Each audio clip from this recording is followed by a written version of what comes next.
Right, welcome back to Sanhedrin 21a, page 120 for those following in the Steinsaltz. We left off with a question, and the Gemarah is going to discuss the answer to this question, but there is a piece of Gemarah first. Now, in order not to keep you all in too much suspense, what we'll do is we will skip the first piece of Gemarah and then come back to it, because the question that I asked you was actually on the Mishnah, and the Gemarah discusses that question. And the first little piece of Gemarah is almost like a standalone. So we can miss it out and then we'll come back to it. So we will go to the question. And the question was, Julia? Why are the number of wives to which a king is entitled limited to 18 or set at 18? Okay, correct. So let's just put the Mishnah on the screen. The Mishnah should be there now. By the way, my computer woes from last week have been fixed, so we shouldn't have any issues now. We've had a heart transplant in the to the computer, and it didn't cost me anything. Well, it only cost me 100 shekel because it was under warranty.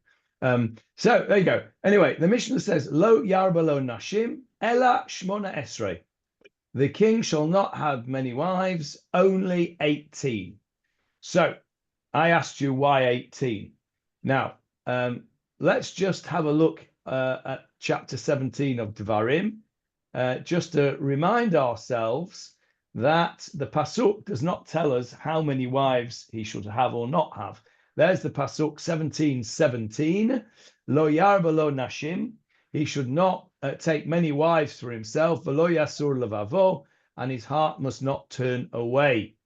Doesn't tell us the number. So in the Torah, we're not told the answer to our question. So the Gemarah is going to tell us an answer. But before we go over to the Gemarah, we're going to hear 10 answers from Julia and anybody else's who's got an answer. Let's start with you, Julia. Let's go through your 10 answers. I'm going to leave the one that I think might possibly be correct to the last. Okay. So, well, I just looked at the number 18, that was all. So 18 is comprised of the 10 commandments and the 8 days of the Brit.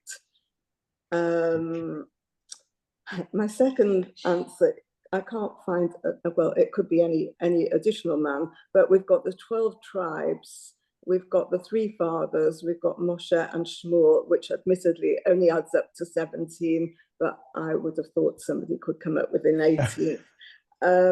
Apparently a small herd of camels, which would be a dowry, is equivalent. Well, it does include the number 18. It's not a set. Where's that from? Where do you find that a dowry is 18 I camels? looked it up on Google because I thought, well, it might be a marriage dowry or related to marriage dowries. So I looked at what would be an appropriate one in those days. Okay. I came up with 2 sets of 9-month pregnancies, but I can't see really why that would be relevant. 18 is quite a special number in that it's divisible by 3, it's divisible by 2. 18 is half of 36, so there are various multiples. I had Joseph stars plus 1 week. Now then I had, well, I'll go to the next one, which is just, maybe it was a typing error, because we do get typing errors, and it could have just been 1, but that's unlikely. Shmona Esrei. Also, I did like Johnny Halpin's Chai, which I thought was amazingly done right at the last, right, just spot on. Shmona Esrei, which has 19 prayers, but originally only had 18. I thought, well, there were 6 days that Hashem made the world, and then he rested on the 7th. So maybe it could be 3 weeks on for Shmuel and then a rest week. I thought maybe there were 18 relevant nation states, but the one that I think might be correct, which is quite, I didn't cheat. I did ask a few people if they knew the answer. And I also asked my grandsons if they knew about the Shemona Esrei. And one of my grandsons, who was unexpectedly came up with that it's something to do with the back. And there apparently it was thought at the time that there were 18 vertebrae, even though that's not correct. It doesn't include the neck bones, but apparently in biblical times it was considered that there were 18 vertebrae. And I thought, well, maybe because because of Adam and Eve and the rib, that maybe wives could be related to vertebrae. Okay, that's it. Okay, well, that was definitely showed a great deal of imagination. There is none of those are mentioned in the Gemara. I have to say I like the dowry of 18 camels, but you were closest with the 18 being divisible by 3, and you'll see when we go through it why that is. You were closest with that one, Julia. Anybody else got any suggestions? Michael, no. What about you, Hannah? Any suggestions? I would have thought, it was just one of those things that King David had, I think, 8 wives and 10 concubines, and they took him as the ultimate sample of a king, and therefore, if that's how many he had, then that's how many a king's allowed to have. Okay, well, you are partially right, but only partially right. And David, have you got any suggestions? No. No. Right, let's go to it then. What have you got on the screen? You've got the Steinsaltz on the screen? Yes? Yes. Okay, well, right. So we're going to skip this piece of Gemarah, and we're going to this part here, page 121, Michael, in yours, and it is little s here, and this is the bit of Gemarah. We'll go back to the bit we've missed out once we've done this. It's actually quite a long piece of Gemarah we're going to do. The answer to our question is in the first piece of this Gemarah, but we can't stop after that. We have to finish the actual bit, which might take us a few weeks. So here goes. Hani Shmona Esra Minalan. And as for those 18 women that the king may marry, from where do we get that number? Now then, those of you who have been learning Shmuel Bet with us will know this. Dichtiv, as it is written, Vayivaldu leDavid banim v'Chevron. And sons were born to David in Chevron. Where is that from? Well, I've just told you it's Shmuel Bet.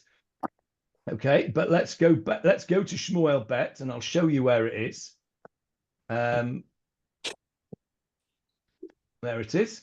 It's in chapter 3. Here we go, on the screen for you. And the sons were born to David in Hebron. Count these wives up, please. His firstborn was Amnon of Achinoam. Achinoam, that's number 1. Second was Chilav, born to Abigail. That's 2. The third, Avshalom, son of Ma'akah. That's number 3. The fourth, Adoniah, son of Chagit. That's 4. The fifth, Shephatiah, the son of Avital. That's 5. And the sixth, Itriam of Egla, David's wife. That's 6. These were born to David in Hebron.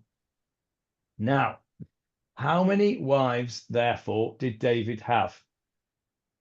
At this stage, 6. 6. Okay. At this stage. No, we don't actually know that, because he may have had wives who were not able to give birth to a child.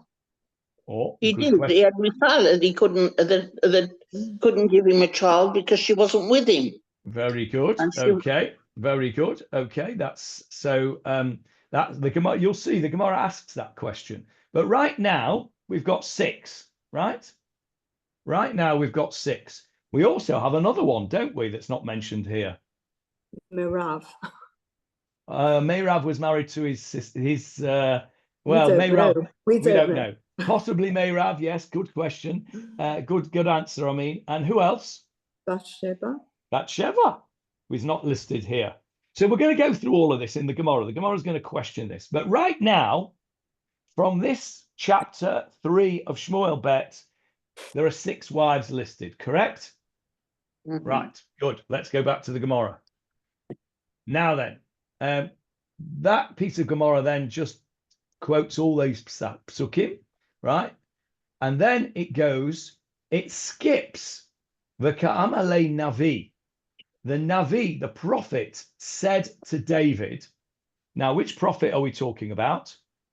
Natan. Natan. And what story are we going to jump to now? When did Natan give Bathsheba? That's right. Natan, the prophet Natan, was the prophet who rebuked David over his affair with Bathsheba. And that is in Shmuel Bet chapter 12. Let's go to that over here. Let's actually read it because it's a very beautiful story. We'll get to it in our Shmuel Bet Shior, probably in about a couple of months, because we're on chapter 6 at the moment. Vayishlach Hashem et Natan el David. Lord Hashem sent Natan to David, and he said to him, he told him this story. Natan comes and says the story to David. There were 2 men in the one city, one rich and one poor. The rich man had very many flocks and herds, but the poor man had nothing save one little ewe lamb, which he brought which he had bought and reared, and it grew up together with him and his sons. Of his bread it would eat, and from his cup it would drink, and in his bosom it would lie, and it was to him like a daughter.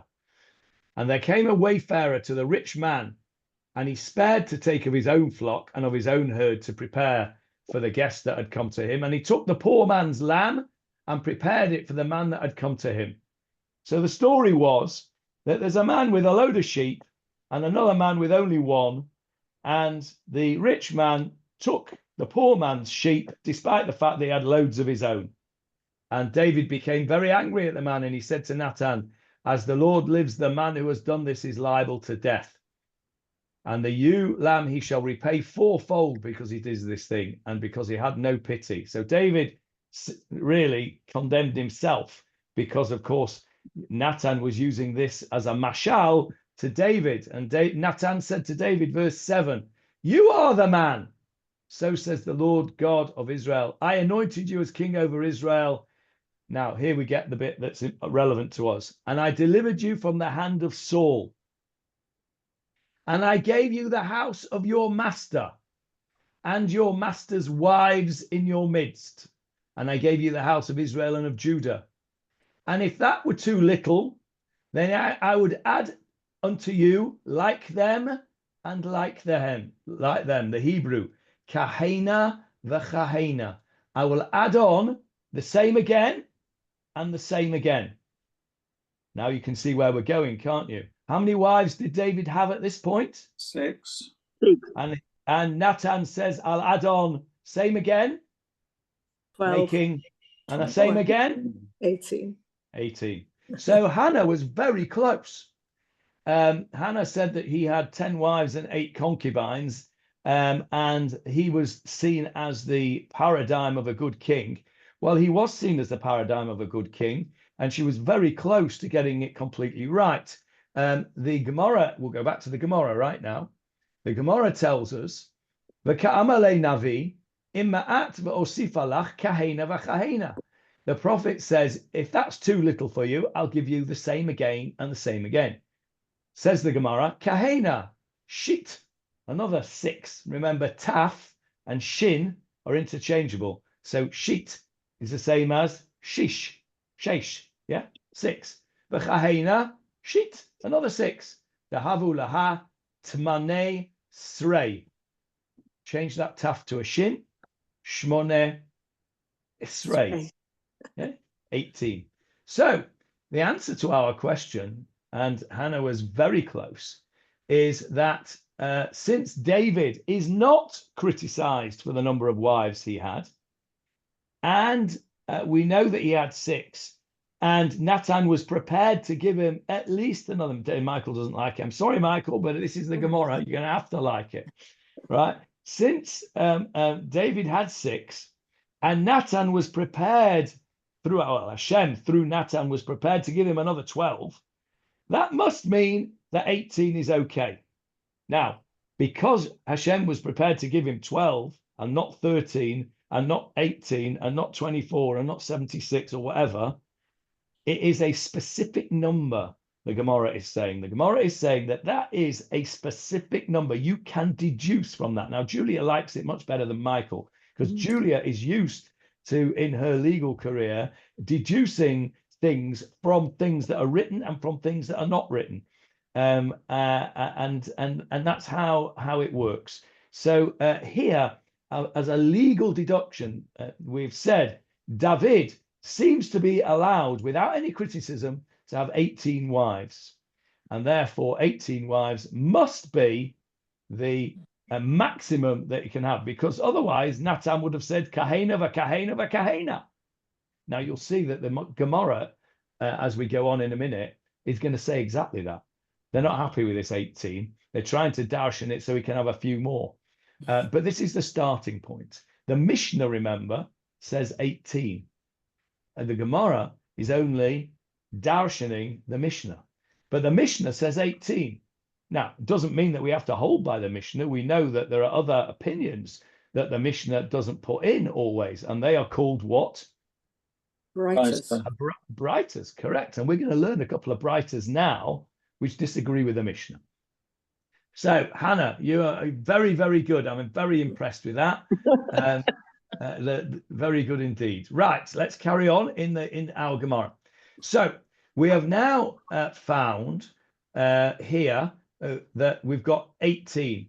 Now there's a little n there, meaning there's a note on it. Where's the n? No, we're not going to do that n. We're going to leave that n for the moment. Right. So Matkivla Ravina. Ravina does not like it. There you are, Michael. You're in good company. Ravina does not like it. And he says, Kahena Tarte Srei. Right? Okay. I'll give you that the first Kahena is another 6, meaning 12. I'll give you that. But Kahena, that means, and like this again, means another 12, right? So the second same again includes the 12. So 6 to start with. The first kahena makes it 12. And then the next same again is another 12. So what does he say? Esrin va'arba, 24. Do you like that any better, Michael? No. You like it worse?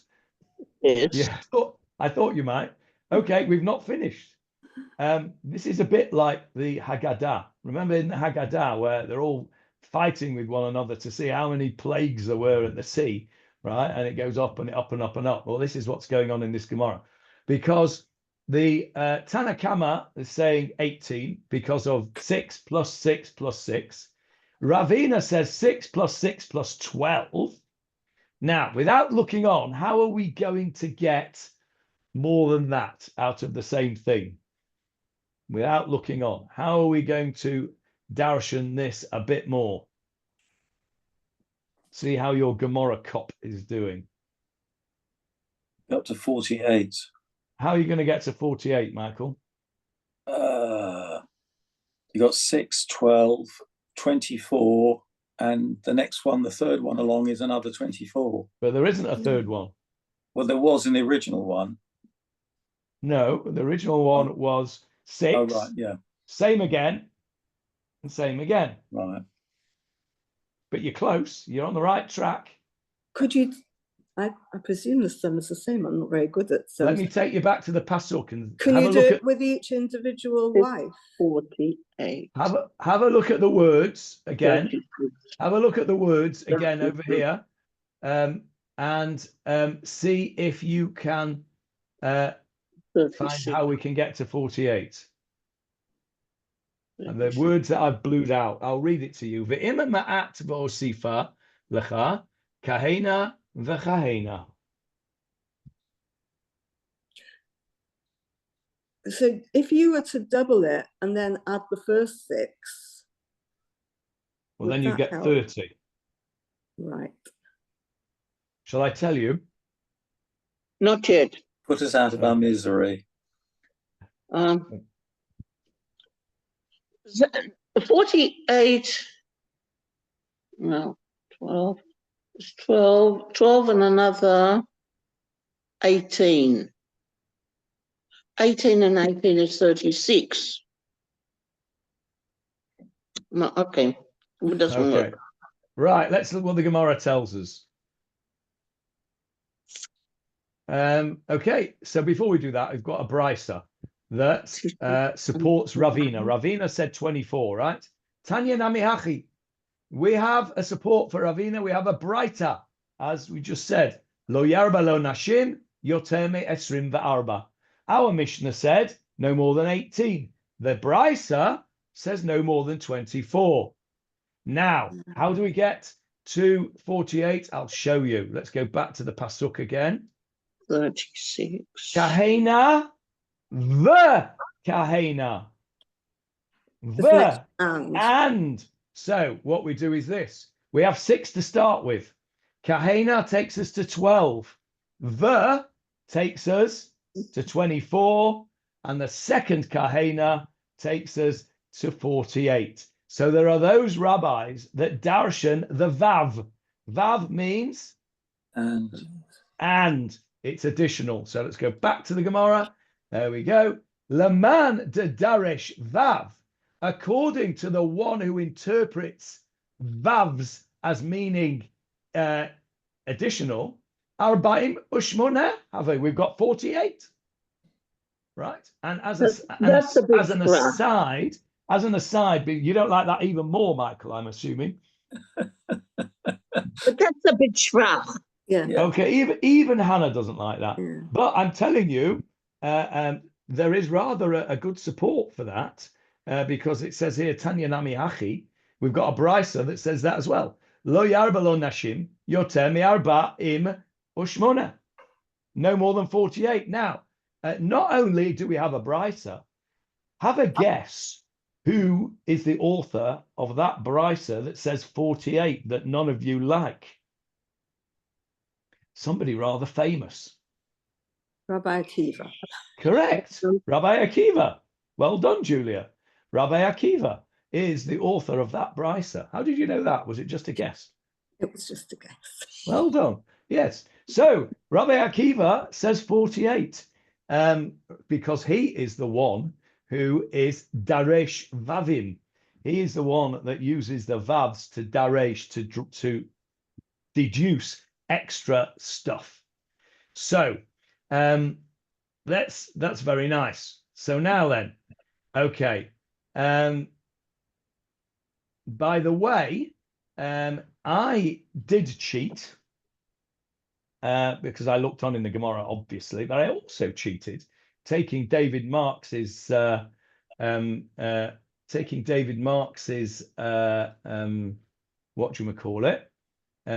example. And what did I do? I asked ChatGPT. And can you see the screen? Now, this is what came up. This is what I asked it. Why is a Jewish king only allowed specifically 18 wives? Why the number 18? Okay. And I got all this. Look at all that. Okay. So I'll tell you what it said. It says, first of all, it gives us it says the source for a Jewish king being limited to 18 wives comes from the Talmud, Sanhedrin 21a, our Gemarah. Okay. So ChatGPT knows our Gemarah. That's the first thing to recognize. And then he goes on and tells us the source of the halacha, which is Devarim 17:17, which we know. And then why he answers the question, why specifically the number 18? And it says here, it's not explicitly explained. And then it goes on to tell us beautifully over here, one rabbinic explanation is based on King David, who was said to have had 6 wives at a certain point and later married more, as we said. The Midrash in some places suggests that David had 18 wives, implying that this was considered an ideal maximum, since David is considered a righteous model king, unlike Solomon, who exceeded this limit disastrously. So that's what Hannah said. Very good. And then we get Johnny Halpin's Chai, right? Symbolism of Chai, life. While it's not mentioned in the Talmud as the reason, some later commentators and thinkers note that the 18 is associated with the Hebrew word Chai. This may be coincidental, but it's something given homiletically as a symbolic justification. A king must have a vibrant, controlled royal household that supports his leadership, not one that overwhelms or corrupts him. And then it tells us about King Solomon and how he had 1,000 wives or 1,000 women, etc., etc. And there you go. Oh, and then I said, please expand on the David reason. So we got all this here. There's our number of wives. Those are the first 6. And then we've got a load more stuff about David that goes on there. So rather good, really. ChatGPT gets quite a lot of marks for that, I think. So when I asked ChatGPT, it wouldn't give me an answer because it says I've already given this answer to Johnny Lieberman. Quite right. Quite right. The answer is go and ask Johnny Lieberman. He'll tell you. Yeah, very good, David. Right. So fascinating piece of Gemarah, no? There you go. Right. Now then, have we finished? I have a question. Sorry, I've got a David first. question. Hang on a sec, Hannah. David first, and then No, Hannah. Hannah first. Go on, Hannah. It lists the wives that gave him children in Hebron, but Sheva hasn't come into the picture yet, which means that Natan's recrimination is later. So why did they disappear Michal? Michal was still considered his wife. Okay. Even though she was given to Paltiel. Let me answer the question. Let me answer the question in 2 parts, because you've asked the question in 2 parts. Number 1, he hadn't yet married Bathsheba when Natan gave him a rebuke. No. So Bathsheba doesn't count. She's not a wife yet. At the moment, she's just an illicit mistress. Okay. The answer to your question about Michal is coming up in the Gemarah. The Gemarah asks your question. You'll be pleased to know. I would have made it 7 times 7 times 7. Okay. Well, you may be right, except that the Gemarah gives us an answer to your question. Let's look at the Gemarah. Let's go on. Okay, so now then,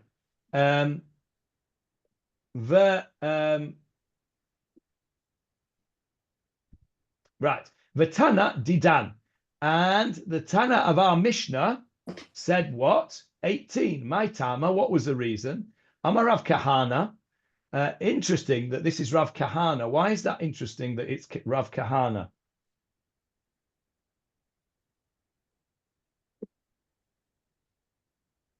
Because apparently it means like those. Yeah, look at this. It's the same word from that pasuk. His name is the same word. Kahena. Yeah. Makish Kahena Batra le Kahena Kama. Right. He says the reason is we compare the 6. We compare these, the second 6 to the first 6, and the first 6 also to the second Kahena 6. So he's explaining how we get to 18. And now we ask Hannah's question. Vaha havai Michal. Hey, hang on a minute. What about Michal? By the way, has anybody seen the Prime thing called The House of David? My husband's been watching it. On Prime TV, there is this series called The House of David. which one of my kids, I don't remember which one it was, recommended that we watch. So I watched together with Elisheva last night the first episode, and I didn't like it. And I'll tell you why I didn't like it. I didn't like it because I've learnt Tanakh properly. I've learnt Shmuel Aleph properly with all you guys, right? And so it didn't tell me anything I didn't know.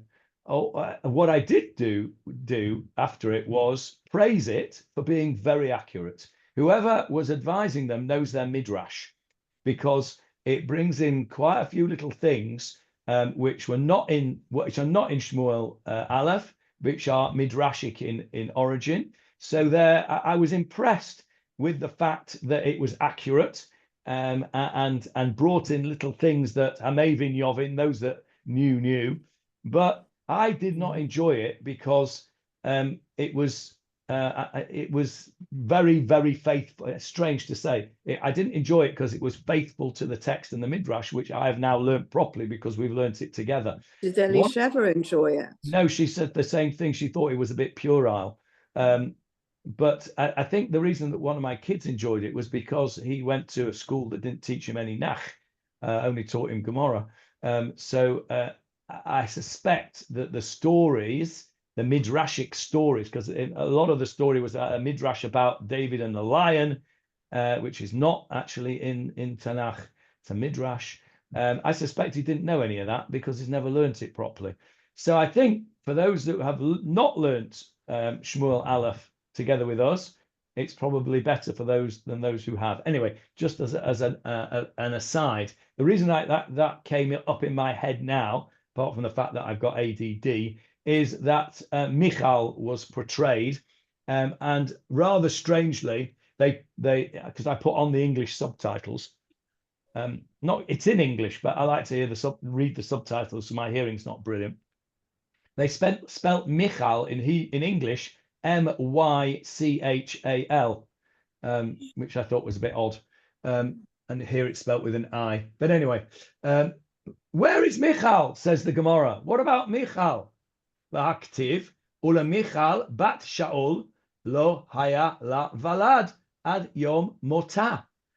We are going to do that in the Shmuel Bet Shir next Sunday, Bezrat Hashem. It's in chapter 6. Look, we are in chapter 6, for those of you who are learning with us.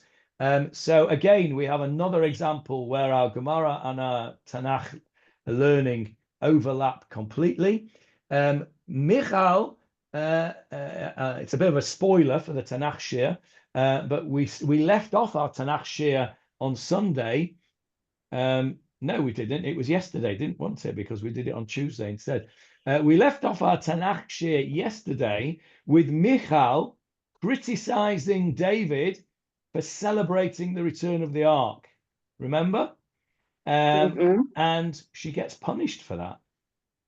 And the punishment is this: Lo haya la valad ad yom mota.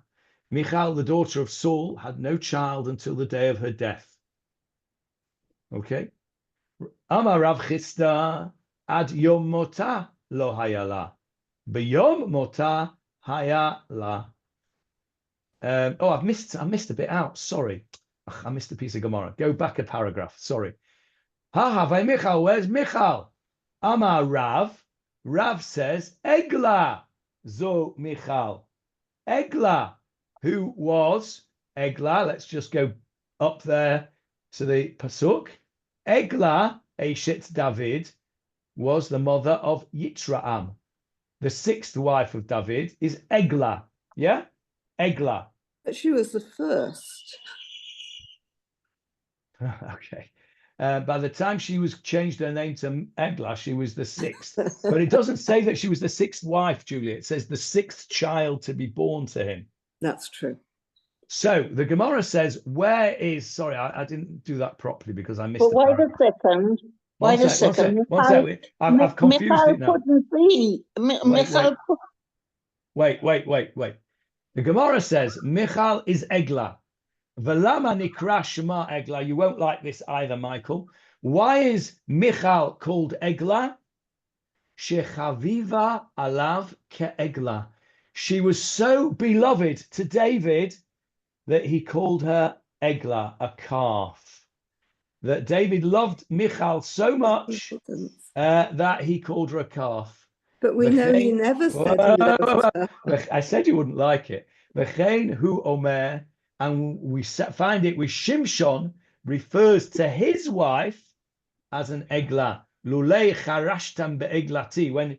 When Delilah gave over the secret about his hair, he calls her Eglati, my beloved calf. If you hadn't gone and ploughed my calf, in other words, if you hadn't gone and found this out from my wife, then you wouldn't have known it. So Egla is a term of endearment. And in fact, in Old English, in fact, not even in that Old English, my mother-in-law of blessed memory used to refer to her grandchildren, my children, as lamb chop. Little lamb chops, Yeah, she used to call them. I was just thinking in Yiddish, you refer to it as in term of endearment, a shepsele. Shepsele, correct. Okay, this is a calf of a cow, not a kid of a lamb, but same idea. Correct. It's the same as lamb chops. Correct. Yeah? Lamb chops. Yeah, same idea. So here they say Rav has obviously not been to our Shmuel Bet Shiur because he says that Michal was Egla, and the reason she was called Egla is because she was so beloved to David. We know, don't we, that actually Michal loved David, but we are not at all convinced that David loved Michal. In fact, we're not told that at all in the whole of Tanakh. Yes, David. Yeah, where he gets this from is because Egla is referred to as Eshet David, just as in the list of Yaakov's children that occurs in Parashat Vayishlach, it refers to Rachel as being Eshet Yaakov. Correct. That is where he gets it from. And I'm not disputing that Egla was a beloved wife of David. What I'm disputing is his opinion that Michal was Egla. Because yes, Egla is described as Eshes David in the Pasuk and quoted in the Gemarah. She's the only one that's given the title. And his reasoning is that Michal was, as Julia pointed out, the first.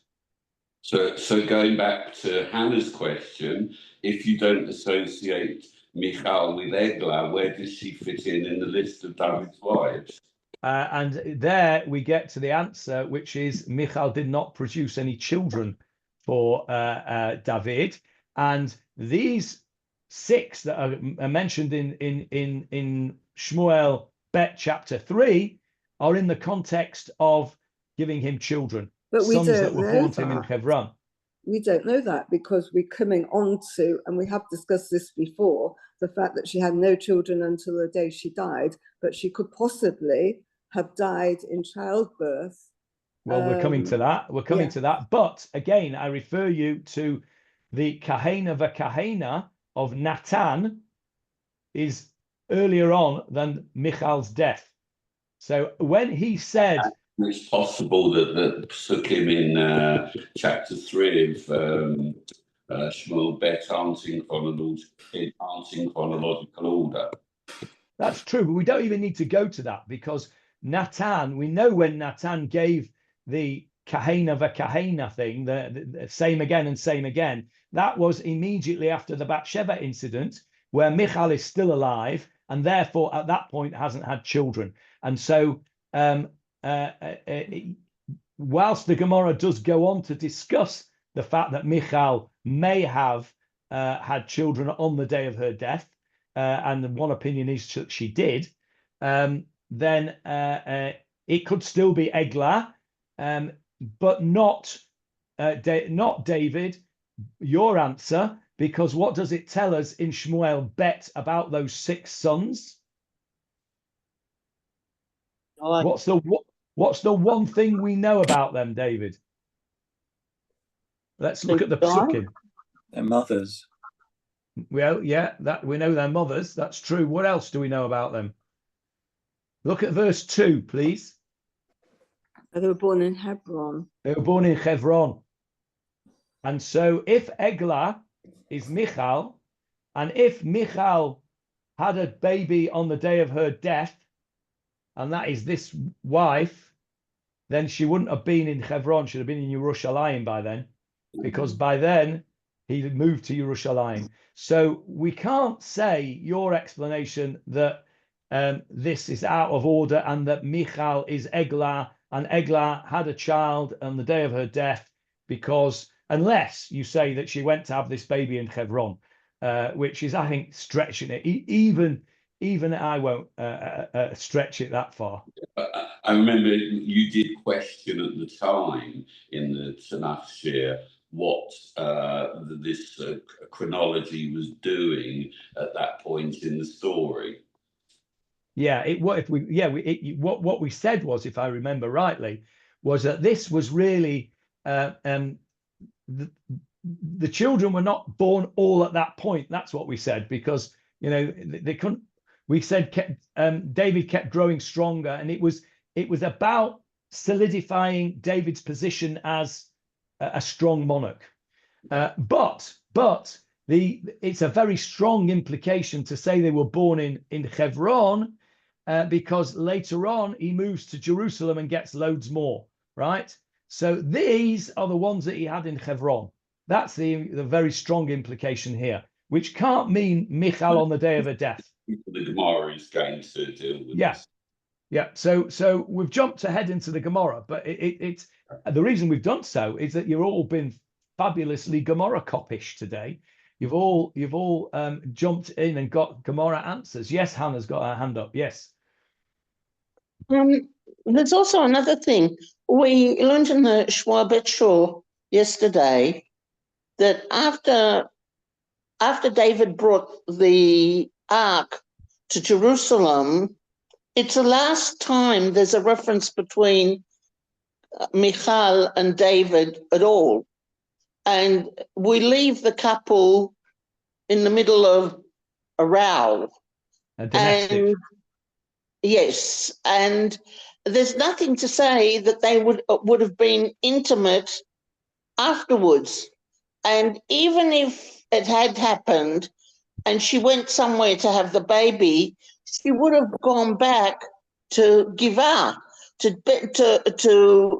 to Saul's family and to Benjamin, and she wouldn't have gone to Yehuda, to Hebron. I mean, from what we've learned. Agreed. And in fact, where we left it off yesterday in the Shmuel Bet Shiur, where we'll sort of pick it up next week, is that there is an opinion to say exactly as you just said, which is that this demonstrates the complete breakdown of the relationship between David and Michal, and therefore, as a result, the complete breakdown between the house of David and the house of Shaul, which at one time were intimately connected, with David and Jonathan being best buddies, David and Merav possibly being married, David and Michal being married. And the Mefarshim say, and this is where I'm sort of jumping to next week's Shmuel Shir already here, some of the Mefarshim say that this, the end of this chapter of 6, where Michal and David are having a domestic, is actually demonstrates exactly what Hannah has said, that this is a total breakdown of the relationship. And therefore, unless we say it was an immaculate conception or it wasn't David's child, she couldn't have had a child on the day of her death, at least from David. But let's put that aside, because we've not got to that bit in the Gemarah yet. So, so according to this piece of Gemarah here, according to Rav, Egla is Michal. And then comes the question, wait a minute, we said over there that Michal didn't have any children. Amar Rav Chisda said, but you haven't read it carefully enough. Rav Chisda must have been a lawyer, because he says, Ad yom mota lo hayala, until the day of her death, she didn't have. We just read that initially, meaning for the rest of her life. She never had a child the rest of her life. But that's not what it says. Says Rav Chisda. It says she didn't have a child until the last day of her life. But yom mota hayalo, on the day of her death, she did do. In other words, she had a child, but she died in childbirth. Now, that answers Hannah's question. Because, one sec, Julia. Let's say at the time of this domestic, she was already pregnant with David's child. Let's just say. She doesn't have to be intimate with him again. She's already pregnant. She's just pregnant. And then when the child comes along, she dies in childbirth. And it turns out she didn't have a child until the last day of her life. Well, that would fit, wouldn't it? Well, we have got a lot of assumptions there, but it's possible. There's And another remember, thing. There's another thing. One sec, Michael. And remember that the Gemara's job is not to tell us necessarily what did happen, but what could have happened. It's possible. Yes, Michael. Well, let's look at another thing. Egla had a baby. She was Michal, but when she was Michal, she didn't have any children. But when she was called Egla, she did have a kid. And so you're saying that when she changed her name, it's as if she died on that day. As if she hadn't had any babies, whereas Egla, when she was called Egla, she had a baby. It doesn't say Michal didn't have any children. It says she didn't have any children until the day she died. Now, if she's Egla, she hasn't died when she's had a child. It works if you say that changing somebody's name is as if the old person has died. Well, she's called something different. In the Gemarah, they say Egla had a child. Michal didn't have one until the day of her death, until she died. But maybe when she changed her, she didn't necessarily die, but she didn't have it. She didn't have a child when she was called Michal. She only had a child when she was called Egla.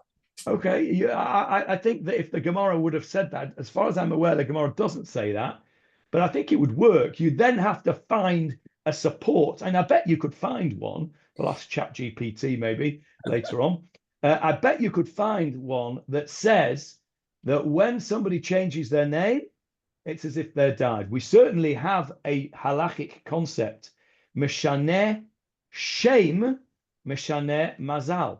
When you change somebody's name, you give them a new mazal. How do we know that? What do we do? When people are very ill.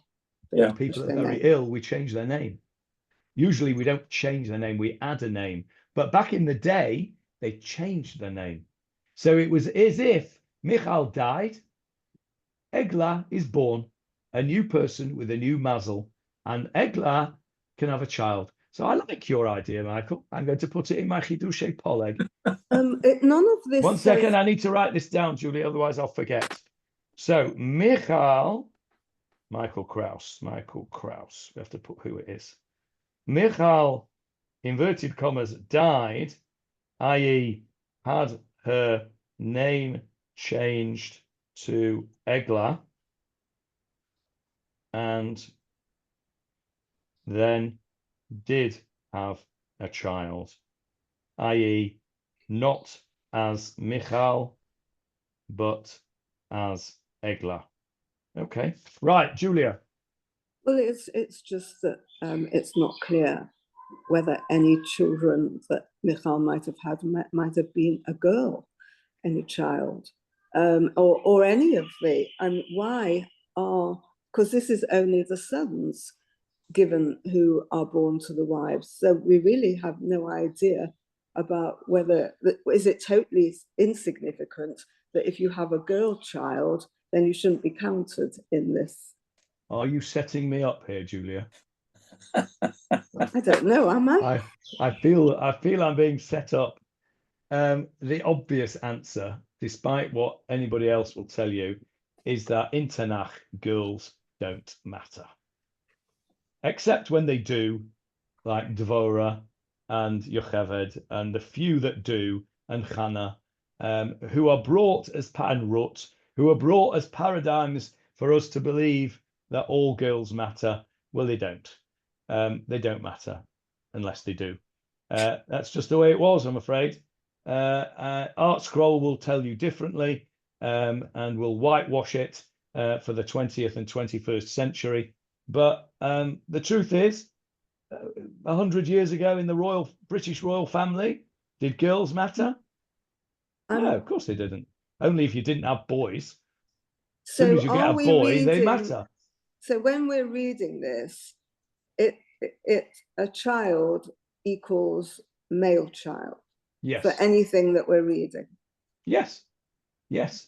And look at the 70 souls that went down to Egypt with Jacob. If I were to ask David to lane it for you, he could do it right now, and he would not be laning a single girl's name except for Sarah and Yocheved. No, Yocheved's not mentioned. Oh, that's true. She was born. She was born as they came in. Yocheved's a midrash. Sarah. Yeah. So is it likely, Julia, that the offspring of Jacob had a male to female ratio of 69-1 or 68-1? No. Look at the children. Look at the children of all the generations between Adam and Noach. Is it likely that there were no females born? No. It's just fact. No, but we're looking at 500 years later when we're looking at the Gemarah, but we're still then on the basis that none of the Rabbonim who were discussing this would have considered any female. Well, they're darshaning what was written in the Tanakh, to be fair. But I think the answer to your question is yes. I mean, women are not as important as men. Simple as that. Johnny, take a look at Shmuel Bet chapter 21, verse 5. Sorry, Shmuel Bet 21.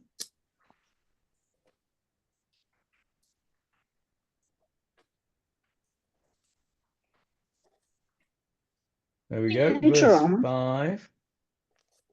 About girls counting. This is more appropriate, but as we're discussing it now. Okay, verse Shmuel Bet, you said? Yeah, Shmuel Bet chapter 21, verse 8. Oh, verse 8. Okay. And the king took the two sons of Ritzpah, the daughter of Aiah, whom she bore to Saul, Armoni and Mephibosheth, and the 5 sons of Michal. Okay, 5 sons of Michal, the daughter of Saul. We've done this before, haven't we? Yes. Yes, the sons of Michal, the daughter of Saul, whom she bore to Adriel, the son of Barzillai, the Mecholachite. Okay, 5 sons of Michal, whom she bore to Adriel. Was Michal married to Adriel? No, she wasn't. Who was married to Adriel? Meirav. Who was married to Michal other than David? Altiel. Yeah, we have in fact learnt this whole thing. I don't know whether we learnt it in the Gemarah or we learnt it in the Tanakh Shir. I can't remember, but we've gone through this before, haven't we? Yeah, I think it was in the Tanakh Shir. Yeah. Okay. And we'll leave it for the Tanakh Shir. Let's go back to the Gemarah. It's brilliant the way all this links in. Yes, Hannah. First of all, I want to apologize. Somebody came in here in the Bet Midrash and had a problem with me. So I muted myself. And I didn't hear. But to Julia, it was only at the beginning of the last century, that women started to have any sort of impact with the suffragettes. I mean, women. I'm aware of that. I really am. But if we're scrutinizing it, I don't think we should totally ignore it. I think we have to consider it as a possible option, even though we know that about the discrimination. I think your question, though, Julia, was when it says banim, children, does it mean banim, sons? And the answer is yes, it does. No, it means both. No, here in Tanakh, when it says David had six sons, right? Does it mean that he only had 6 sons? No, it doesn't. He may well have had daughters. That's what I'm saying. It's not exclusively, it doesn't mean that he had a ratio of 6-0. And it doesn't mean in the Torah that Yaakov had a ratio of 68-1, etc., etc. Well, we just saw that when they came down to Egypt, the 70 souls, there was a woman amongst them, and they still speak masculine. Even if there's, in this particular case of David, fine. But in the Torah, even if there's women in there. That's fine. That's fine. But that wasn't the question. The question was that do we think that the children here are exclusively male? And the answer is no, they weren't exclusively male. The females don't rate a mention. That's the bottom line. Yeah. Okay, the last couple of minutes, let's just see where we've got to. Now then, we've just said, Rav Chisda said, on the day of her death, she did have a child, Michal, because of what he says, Ad Yom Mosa. Now, Mikdei Banim Heicha Kachashiv Lo Bechevron. Now the Gemara asks my question that I asked earlier on. Wait a minute, Egla had this child in Hebron. What's going on? Ve'ilu ma'aseh de Michal b'Yerushalayim hava. That happened in Yerushalayim, that business with the ark, etc. And then it quotes our pasuk that we did yesterday. Michal bat Shaul nishkafa ba'ad hachalon v'teira et hamelech David mefazez u'mecharcher lifnei Hashem v'tivez. And Michal looked through the window. Remember, we talked about that window yesterday. Looked through the window and saw him cavorting, etc. That was in Yerushalayim. V'amar Rav Yehuda, v'itema Rav Yosef, and Rav Yehuda, and some people say it wasn't Rav Yehuda, it was Rav Yosef. Shkalta Michal lemitar pasa, that Michal received her punishment immediately. In other words, she became barren immediately then. Elaima, therefore say, ad oto maase hayala, mikan va'elech lo hayala. And he says that from then on, she never had any children. Prior to that, she had children. But from then on, when she got that punishment, that she never had a child until the day of her death, that was going forward, not going backwards. So she might still have been Eglon back in Hebron with a different name. Okay. But I wanted to ask before was that she wasn't with him in Hebron, because we know that she was with Paltiel. But we know she came back with Paltiel following in her wake for a while. So she did actually go to Hebron. It doesn't take long, Hannah. 7 to 8 minutes is all you need to be in the Yichud room after a chuppah. I wonder what her age was, though, because she married David when they were both young. Whereas he could have carried on farther. How long did Shaul reign? 30 years. 2 years. Not long. 2 years. 2 years, according to some, yeah. So all of these things that have taken us more than 2 years to read about took place very quickly. Good, that was really interesting. We're going to stop there. And just so that I know where to carry on next week, we will start off next week because we haven't yet finished this bit about the wives. We do need to go back and do the bit we've missed, but we've got a little bit more, and we're going to start over here. V'hachtiv vayikach David od pilagshim. We're going to question, the Gemara is going to question the notion that David had only 18 wives. That's something that we, up until now, we've had as a given, according to the Tanakama of our Mishnah, at least. So we'll start next week at V'hachtiv.